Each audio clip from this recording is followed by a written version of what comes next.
जरा सोच कर देखिए एक ऐसे एंट्रेंस एग्जाम के बारे में जो इतना मुश्किल है कि दुनिया के सबसे होशियार छात्रों में से 80% तो मेन गेट से ही फेल होकर लौट जाते हैं।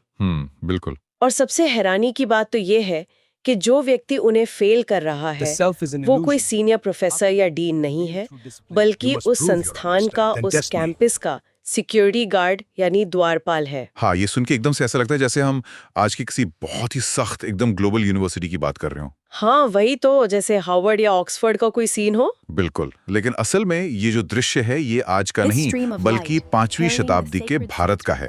और यही बात सबसे ज्यादा चौंकाने वाली है। तो आज के इस डीप डाइव में हम इसी विषय यानी नालंदा ज्ञान का अविराम सफर पर विस्तार से बात करने वाले हैं। और हमारा मकसद सिर्फ राजाओं या तारीखों की रटी रटाई लिस्ट देना नहीं है। जी नहीं, बिल्कुल नहीं। हमारे पास जो स्रोत और स्लाइड्स हैं उनका उद्देश्य सिर्फ कहानी सुनाना नहीं है, बल्कि जो प्रतियोगी परीक्षाएं हैं जैसे यूपीएससी या एसएससी, उनके नजरिए से हर एक पीवाईक्यू यानी प्रीवियस ईयर क्वेश्चन को डिकोड करना है। हम ये समझेंगे कि नालंदा सिर्फ ईंटों का एक ढांचा नहीं था, बल्कि वो 5वीं शताब्दी के भारत के विश्व गुरु स्वरूप का एक जीता जागता प्रमाण था। जी, और इसे समझने के लिए मैं चाहूंगी कि हम सबसे पहले बैकग्राउंड में एक चित्र की कल्पना करें। एक ऐसा 3D पैनोरामा जहां सूर्योदय हो रहा है और प्राचीन नालंदा के विशाल कैंपस में बौद्ध भिक्षु चलते हुए दिखाई दे रहे हैं। कितनी अद्भुत तस्वीर उभरती है दिमाग में। बहुत ही शानदार विजुअल है। और इससे पहले कि हम इस विशाल कैंपस के अंदर जाएं, हमें ये समझना होगा कि इसकी शुरुआत कब और कैसे हुई। चलिए इसे थोड़ा विस्तार से समझते हैं। सबसे पहले तो ये जो शब्द है ना, नालंदा, अगर हम इसे ही डिकोड करें तो दो शब्द मिलते हैं। नालम, जिसका मतलब है कमल या ज्ञान, और दा, जिसका अर्थ है देना। मतलब एक ऐसी जगह जो ज्ञान का अविरल स्रोत हो, ज्ञान का निरंतर प्रवाह बनाए रखे। लेकिन इतिहास में तो अक्सर ऐसा होता है ना कि एक राजा कुछ बनाता है फिर दूसरा उसे तोड़ देता है। नालंदा के साथ ऐसा नहीं हुआ। हाँ, ये एक बहुत ही महत्वपूर्ण बात है और परीक्षाओं के लिए बहुत जरूरी भी। सत्ता बदलने के साथ अक्सर पुरानी चीजें खत्म हो जाती हैं, लेकिन नालंदा का जो विकास क्रम है वो लगातार चलता रहा। और इसे याद रखने के लिए कैंडिडेट्स एक बहुत ही आसान मेमोरी ट्रिक का इस्तेमाल कर सकते हैं। अच्छा, वो ट्रिक क्या है? वो ट्रिक है KHP। KHP मतलब 3 अलग-अलग राजाओं के नाम। बिल्कुल। K से कुमारगुप्त, H से हर्षवर्धन और P से पाल वंश। सबसे पहले 5वीं शताब्दी में गुप्त वंश के सम्राट कुमारगुप्त प्रथम ने इसकी नींव रखी थी। ये PYQ में कई बार सीधे तौर पर पूछा गया है। हाँ, संस्थापक का नाम तो बहुत बार आता है एग्जाम्स में। जी। फिर 7वीं सदी में जब सम्राट हर्षवर्धन का काल आया तो उन्होंने इसकी भव्य वास्तुकला पर बहुत काम किया। और फिर 8वीं सदी के बाद जब पाल वंश का दौर आया तो उन्होंने इसे एक इंटरनेशनल लेवल पर पहुंचा दिया, है ना? एकदम सही। पाल वंश के दौरान ही इसे अंतर्राष्ट्रीय ख्याति मिली। मतलब अगर हम इस पर गौर करें तो गुप्त वंश के शासक हिंदू धर्म को मानते थे, पाल वंश वाले बौद्ध धर्म को मानते थे, फिर भी एक शिक्षा केंद्र का विकास बिना रुके होता रहा। ये उस समय की बौद्धिक सहिष्णुता को दिखाता है। बिल्कुल दिखाता है। लेकिन अब जब हमने इसके संस्थापकों की बात कर ली है तो जरा कल्पना करते हैं कि ये कैंपस असल में दिखता कैसा होगा। हमारे नोट्स बताते हैं कि ये कैंपस 10 किलोमीटर लंबा और 5 किलोमीटर चौड़ा था। ये कोई छोटा मोटा इलाका नहीं था। वही तो, मतलब ये तो आज के किसी मेगा कैंपस या एक छोटे शहर के बराबर का क्षेत्रफल है। दुनिया का पहला पूरी तरह से आवासीय विश्वविद्यालय। इतने बड़े कैंपस में उस वक्त 10,000 छात्र और 2,000 शिक्षक रहते थे। ये सब मैनेज कैसे होता था? देखिए, ये जो आवासीय या रेजिडेंशियल स्वरूप था ना, इसका तकनीकी पहलू बहुत दिलचस्प है। 10,000 छात्र और 2,000 शिक्षक। अगर हम इसका अनुपात निकालें तो ये 5 छात्रों पर 1 शिक्षक का अनुपात बैठता है। अरे वाह, 5:1। मतलब आज की सबसे महंगी और आधुनिक यूनिवर्सिटीज भी ऐसा रेशो मेंटेन नहीं कर पाती। बिल्कुल नहीं कर पाती। और सिर्फ ये नहीं, इस कैंपस में 108 हॉस्टल थे और 108 मंदिर थे जिन्हें चैत्य कहा जाता था। और अगर हम वहां के कमरों के अंदर की संरचना की बात करें, मान लीजिए हम एक 3D कटअवे डायग्राम देख रहे हैं कमरों का, तो हर कमरा लगभग 10 बाई 10 फीट का होता था। 10 बाय 10 का कमरा, वो तो काफी छोटा लगता है सुनने में। छोटा था, लेकिन बहुत ही साइंटिफिक तरीके से डिजाइन किया गया था। उस छोटी सी जगह में भी एक कुआं, एक चूल्हा और एक ध्यान गुफा होती थी। अच्छा, एक ही कमरे के अंदर ध्यान गुफा भी? जी, भौतिक जरूरतों के लिए पानी और आग, और मानसिक शांति के लिए ध्यान गुफा।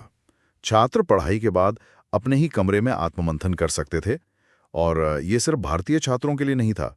ये एक इंटरनेशनल सेंटर था जहां चीन, कोरिया, जापान, तुर्की और फारस तक से लोग आते थे। ये तो सच में बहुत हैरान करने वाला है। मतलब इतनी दूर दूर से छात्र रेगिस्तान और पहाड़ पार करके भारत आ रहे हैं। तो जाहिर है इतने शानदार अंतर्राष्ट्रीय कैंपस में प्रवेश पाना कोई बच्चों का खेल तो नहीं रहा होगा।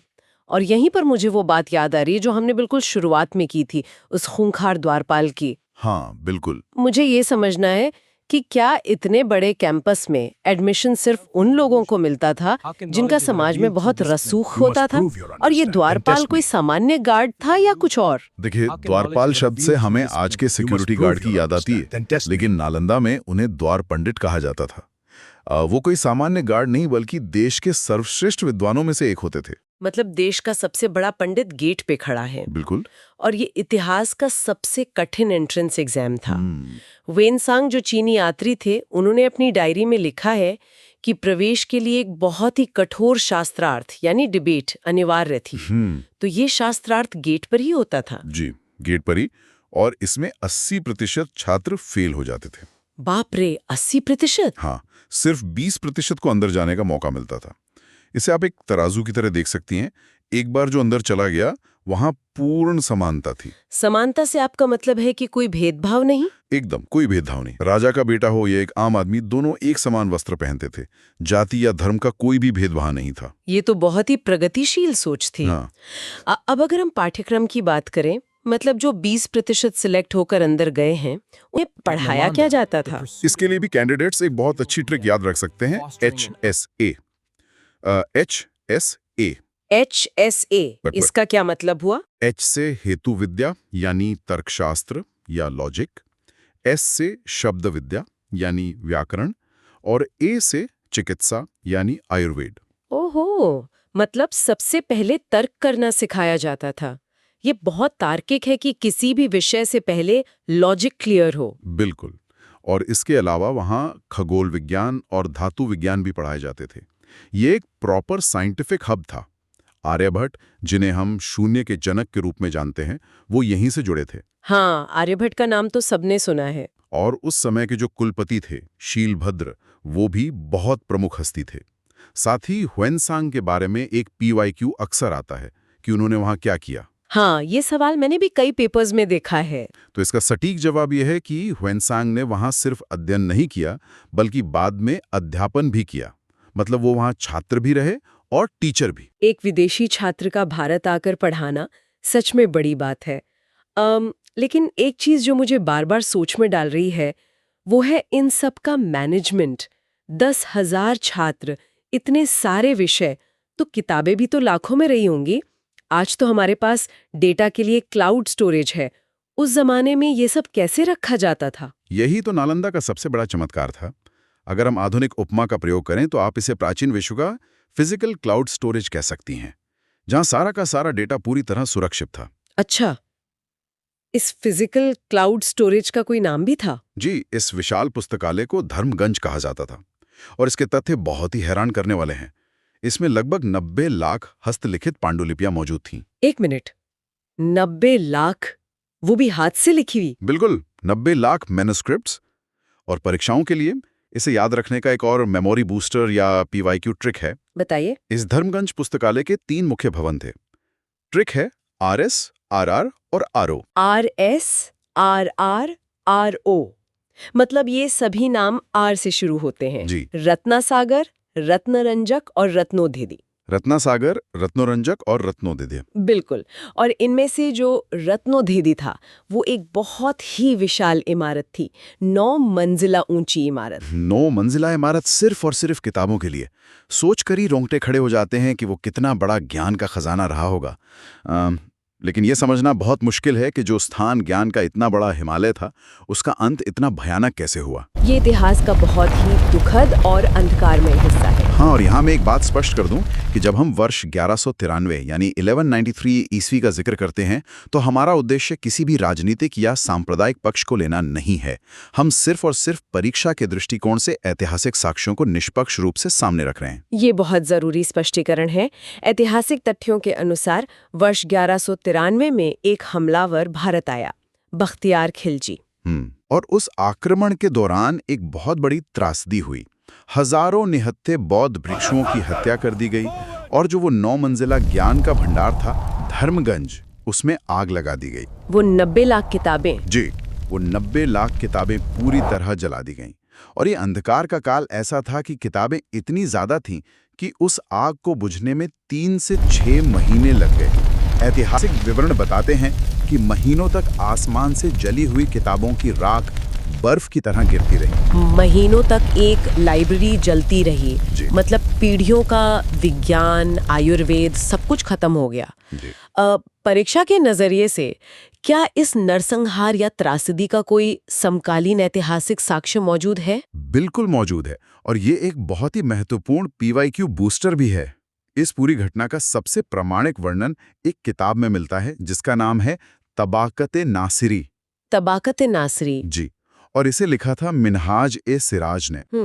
तो मिन्हाज-ए-सिराज ये किताब वो स्रोत है जो हमें उस त्रासदी की गवाही देती है। लेकिन इसके बाद तो नालंदा पूरी तरह से खामोश हो गया। लगभग 600 वर्षों तक वो मिट्टी के नीचे दबा रहा। तो मेरा सवाल ये है कि इतने सदियों बाद ये ज्ञान का केंद्र वापस दुनिया के सामने कैसे आया? मतलब क्या ह्यूएन-त्सांग की वो डायरी एक प्राचीन GPS की तरह काम कर रही थी? आपने बिल्कुल सही शब्द पकड़ा है, प्राचीन GPS। 19वीं शताब्दी में ब्रिटिश आर्कियोलॉजिस्ट अलेक्जेंडर कनिंघम ने जब इसे खोजने का फैसला किया तो उनके पास कोई आधुनिक उपकरण नहीं थे। तो उन्होंने ह्यूएन-त्सांग की डायरी के नक्शों का इस्तेमाल किया। बिल्कुल उसी डायरी के वर्णन को आधार बनाकर खुदाई की गई, और जब खुदाई हुई तो जो सबूत मिले वो बहुत चौंकाने वाले थे। वहां से जली हुई ईंटें और भारी मात्रा में जले हुए चावल मिले। जले हुए चावल? हाँ, जले हुए चावल। और ये एक PYQ फैक्ट भी है। ये चावल इस बात का अकाट्य भौतिक साक्ष्य थे कि वहां सच में एक बहुत भीषण आग लगी थी जिसने पूरे रसद और कैंपस को तबाह कर दिया था। मतलब इतिहास अपनी गवाही खुद दे रहा था। इसके बाद इसे वैश्विक मान्यता कब मिली? 15 जुलाई 2016 को इसे यूनेस्को वर्ल्ड हेरिटेज साइट घोषित किया गया। ये तो एक बहुत बड़ा कदम था। बिल्कुल, लेकिन पुनरुद्धार या रिवाइवल की असली कहानी 2006 में शुरू हुई थी, जब भारत के पूर्व राष्ट्रपति डॉक्टर APJ अब्दुल कलाम ने एक विजन रखा था कि नालंदा को फिर से खड़ा किया जाए। हाँ, मैंने इसके बारे में सुना है। इसमें शायद 17 अलग-अलग देशों ने सहयोग किया है ना? एकदम सही। 17 देशों के सहयोग के बाद हाल ही में 2024 में प्रधानमंत्री द्वारा एक नए आधुनिक परिसर का उद्घाटन किया गया है। और खास बात यह है कि ये नया कैंपस पूरी तरह से नेट जीरो और इको फ्रेंडली है। नेट जीरो मतलब वो खुद अपनी ऊर्जा पैदा करता है। बिल्कुल, जैसे प्राचीन नालंदा आत्मनिर्भर था, वैसे ही ये आधुनिक कैंपस भी आत्मनिर्भर है। एक नया युग प्रारंभ होता है। अगर हम इस पूरे इतिहास को 5वीं सदी से लेकर आज 2024 तक एक बार में समेटना चाहें, तो क्या कोई छोटी सी समरी है जो कैंडिडेट्स को तुरंत याद हो जाए? जी हाँ, हमारे पास एक सुपर रिवीजन मैट्रिक्स है, एक वन लाइनर जो पूरा इतिहास समेट लेता है। ध्यान से सुनिए। 5वीं सदी में कुमारगुप्त ने बनाया, 12वीं सदी में खिलजी ने जलाया, 19वीं सदी में कनिंघम ने खोजा और 21वीं सदी में भारत ने इसे फिर सजाया। अरे वाह! 5वीं सदी में कुमारगुप्त ने बनाया, 12वीं सदी में खिलजी ने जलाया, 19वीं सदी में कनिंघम ने खोजा और 21वीं सदी में भारत ने इसे फिर सजाया। बिल्कुल। ये तो एक ही लाइन में पूरी टाइमलाइन कवर हो गई। बहुत ही बेहतरीन।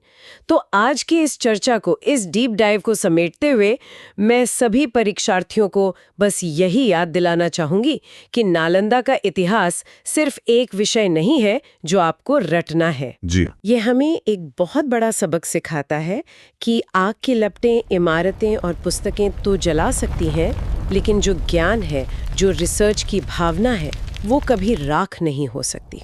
मैं आपकी इस बात से पूरी तरह सहमत हूँ। और अंत में मैं सभी सुनने वालों के लिए, खास तौर पर तैयारी कर रहे उम्मीदवारों के लिए एक विचार छोड़ना चाहूंगा। बिल्कुल, बताइए। जरा सोचिए, अगर 1193 में वे 90 लाख पांडुलिपियां नहीं जली होती तो आज चिकित्सा, खगोल विज्ञान और दर्शन शास्त्र में हम दुनिया में कितने दशक या शायद कितनी सदियां आगे होते? ये सवाल सच में रोंगटे खड़े कर देता है। क्या आज भी उन राख हो चुके पन्नों का कोई ऐसा ज्ञान है जिसे आधुनिक विज्ञान अपनी लैब्स में फिर से खोजने की कोशिश कर रहा है? सोच कर देखिए। बहुत ही गहरा विचार है ये। शायद वो खोया हुआ विज्ञान आज भी कहीं ना कहीं फिर से जन्म ले रहा हो। तो इसी विचारोत्तेजक सवाल के साथ हम आज का ये डीप डाइव यहीं समाप्त करते हैं। आप सभी अपनी तैयारी मजबूती से जारी रखिए और ऐसे ही हर विषय की गहराई में उतरते रहिए।